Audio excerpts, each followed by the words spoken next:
విజయవాడలో వైకాపా విస్తృత స్థాయి సమావేశం జరిగిన 2 రోజులకే మరో శాసనసభ్యుడు ఆ పార్టీని వీడి తెలుగుదేశం తీర్థం పుచ్చుకున్నారు.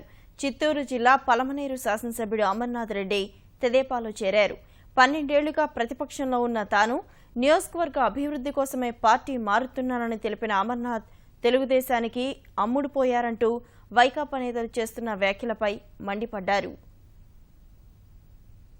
చిత్తూరు జిల్లా పలమనేరు ఎమ్మెల్యే అమర్నాథ్ రెడ్డి తిరిగి సైకిలెక్కారు. గురువారం రాత్రి విజయవాడలో ముఖ్యమంత్రి నివాసంలో ఆయన చంద్రబాబు సమక్షంలో పార్టీ తీర్థం పుచ్చుకున్నారు. అమర్నాథ్ రెడ్డితో పాటు పలువురు ఎంపీపీలు, జడ్పీటీసీలు, మున్సిపల్ వైస్ చైర్మన్లు తెలుగుదేశంలో చేరారు. వీరందరికీ అధినేత చంద్రబాబు పార్టీ కండువాలు కప్పి సాదరంగా ఆహ్వానించారు. 12 ఏళ్లుగా ప్రతిపక్షంలోనే ఉన్నా తాను నియోజకవర్గానికి ఏమీ చేయలేకపోయానన్నారు. నా నియోజకవర్గ ప్రజలకు కంటిన్యూస్గా ప్రతిపక్షంలో ఏం చేసేటువంటి పరిస్థితి నాకు కనపడడం లేదు.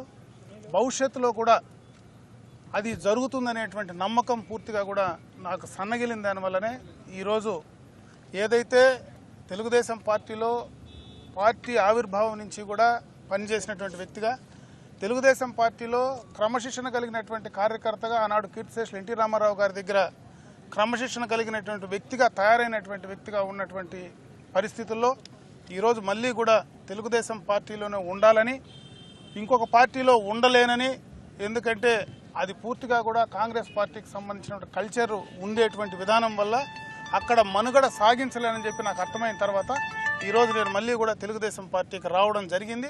వైకాపా ఎమ్మెల్యేలను కొంటున్నారంటూ పార్టీ విస్తృత స్థాయి సమావేశంలో జగన్ చేసిన ఆరోపణలపై అమర్నాథ్ రెడ్డి స్పందించారు. రాజీనామా చేసి తిరిగి పోటీ చేసేందుకు సిద్ధమన్న ఆయన తాను గెలిస్తే జగన్ పార్టీ మూసేసేందుకు సిద్ధమా అని సవాల్ విసిరారు.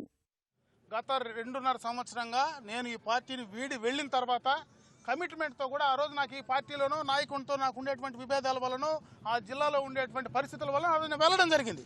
చెప్పేసి ధైర్యంగా వెళ్ళా, రాజీనామా చేసి వెళ్ళా. ఆ రోజు అతను ఏమిచ్చి నన్ను కొన్నాడు అని అడుగుతా ఉన్నా. చెప్పగలవా నువ్వు? ఆ రోజు నన్ను ఏమిచ్చుకున్నావు? ఆ రోజు నేను శాసనసభ్యుడిగానే వెళ్ళా, శాసనసభ్యుడిగానే వస్తున్నా. అయినా ఈరోజు నేను రాజీనామా పెట్టడానికి కూడా సిద్ధంగా ఉన్నా. నేను ఒకటే అడుగుతున్నా, నిజంగా నీకు దమ్ము ధైర్యం ఉంటే రా, రేపు మళ్ళీ నేను రాజీనామా పెడతా. నేను కానీ ఆడ ఓడిపోతే శాశ్వతంగా నేను రాజకీయాల నుంచి విరమించుకుంటా. నువ్వు కానీ గెలిస్తే నువ్వు నీ పార్టీ మూసుకుంటావని అడుగుతా. అంతేగాని ఇటువంటి చౌకబారు రాజకీయాలు మాత్రం నా దగ్గర మాత్రం చెప్పొద్దు.